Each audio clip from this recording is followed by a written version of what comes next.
Paano iwasan ang batibat? Huwag matulog ng nakatagilid o nakatihaya ng walang unan sa ulo dahil sinasabing madaling umaatake ang batibat sa ganitong posisyon.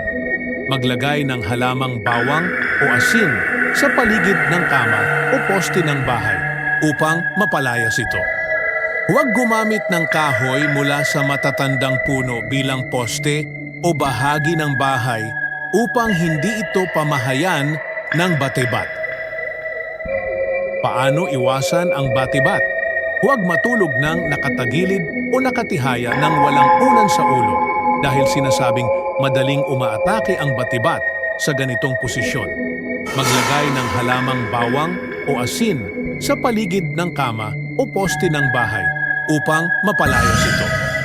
Huwag gumamit ng kahoy mula sa matatandang puno bilang poste o bahagi ng bahay upang hindi ito pamahayan ng batibat.